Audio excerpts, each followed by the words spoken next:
Welcome to the latest episode of the Real Politics Podcast. Today we're joined by Scott Ritter. We'll be discussing the situation with Iran and also touching on Russia's military escalation. Scotty, why would Iran want a war with the US, and how would that affect Israel? Well, first of all, this is the last, if this was a computer game, we're at the final boss. Iran's the final boss. There is no other boss. The final boss is Iran. And you can't fight the final boss without the United States. You have to have the United States as an ally. Do you think Israel's going to admit defeat and just walk away? No. They're going to keep saying, America, you have to stay and finish the job, stay and finish the job, stay and finish the job. But they didn't do their homework right. They sold this war falsely, wrongly. I mean, they got Donald Trump to believe that if you killed Ali Khamenei, Iran will collapse and all the other problems solve themselves, and that this would happen within a matter of days. And sure enough, on day one, we killed Ali Khamenei. Iran didn't collapse, just the opposite. And now everything Israel told the United States turns out to be a lie, and Donald Trump's paying the political price for it. That's the reality. What does Israel want? They have no plan B, because a plan B means that you don't get to beat the big boss, which means you don't get to win the game. And the game is Greater Israel. That's the name of the game, Greater Israel. If you don't beat the big boss, then you're going to have to make concessions everywhere, and you're going to have to fall into a different game called preserving Little Israel. But the cost you're going to pay for failing, for gambling to take on the final boss and losing, is you will probably change the demographics of the region dramatically because of the difficulty of continuing to live in Israel. People will flee, and you're going to have a different game called a one-state solution named Palestine. So Israel, they're in dire straits right now, literally dire straits.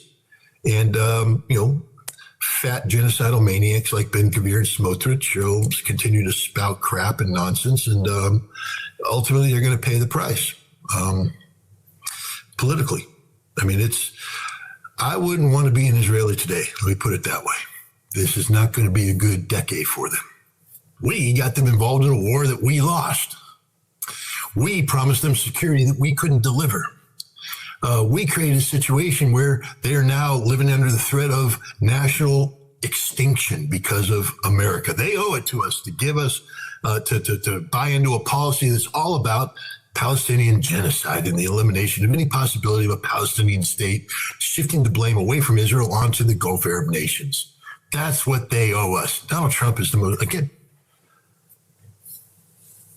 he's insane. Okay. We have to stop treating him like he's a normal human being. That's an insane man there. No rational human being can make that claim. They owe it to us. They don't owe anything to you, Donald. None. I mean, do you understand the insanity that's inherent in that statement? This man is not well. And the fact that Hegseth and Rubio sit there compliantly, nodding and they're not well either. They're facilitators of insanity.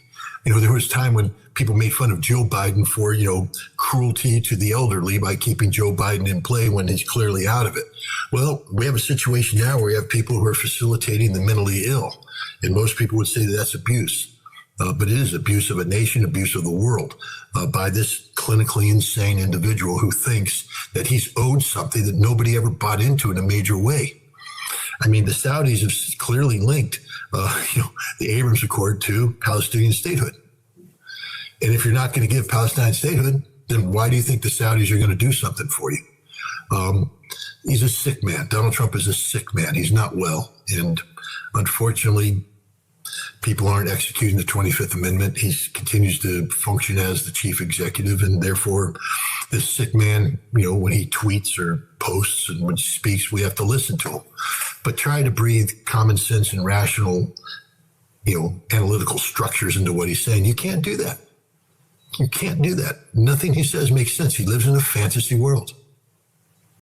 Under Biden, it was clear who shaped foreign policy: Blinken, Sullivan, Nuland. Now under Trump, it's unclear who's actually in charge. Rubio and others don't seem to be leading or negotiating on key issues like Ukraine or the Middle East. So the question is Trump making all the decisions himself, or is someone else really driving U.S. policy? Well, it's not the Israeli. The Israeli lobby had, got us involved in this war, but we lost the war and Israel no longer has a vote. I mean, let's just be clear about it. Israel has no vote. They can scream, they can shout, but they're irrelevant. This is about domestic American politics. That's what drives Donald Trump. And if you can't sell it to a domestic American audience, he pays a political price. So let's forget about Israel. I mean, again, let's talk, Hegseth. Hegseth promoted a war that can't be won. You should be paying the price. Hegseth is sitting there listening to Donald Trump. NATO didn't come to our assistance, so we're going to start drawing down in NATO, and we're going to do. And Hegseth's like, okay.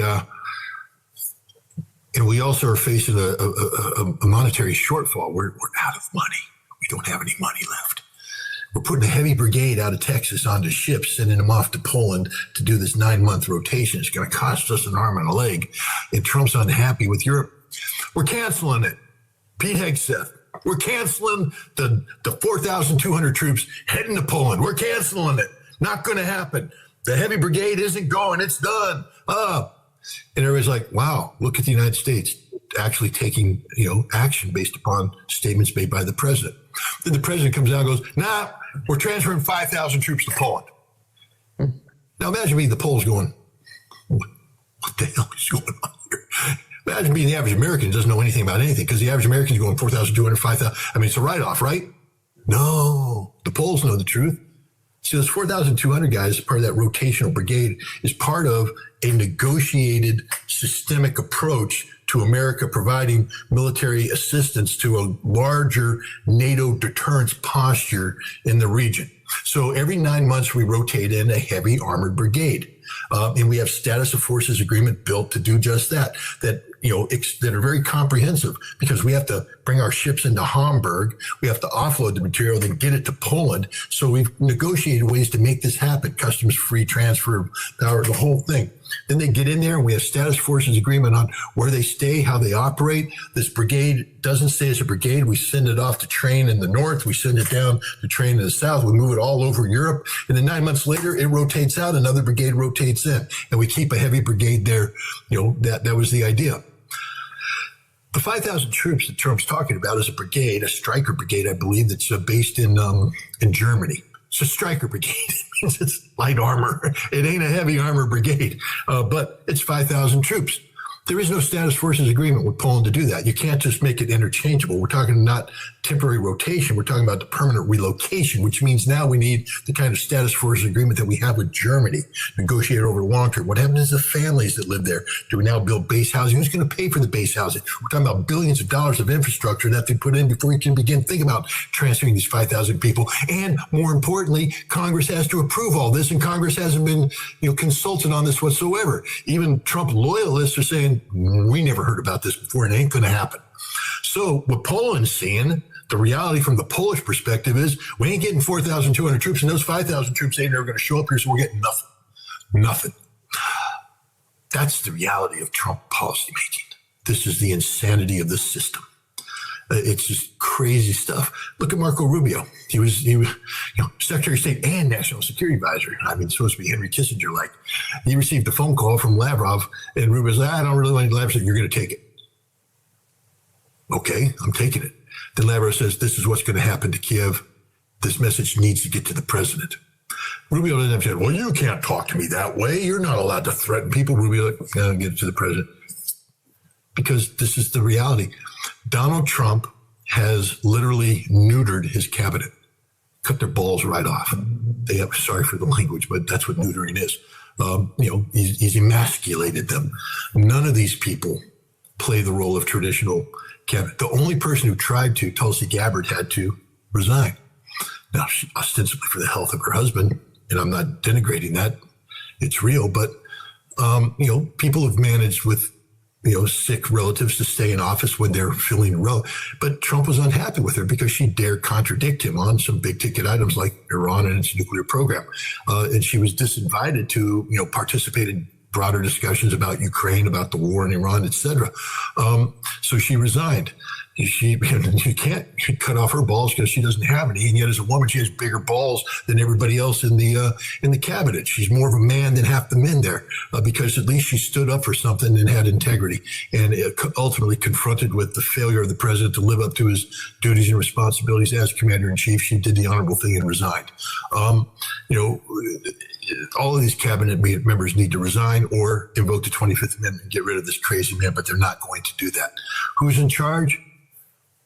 I'd like to say Donald Trump, except he's insane. So nobody's in charge.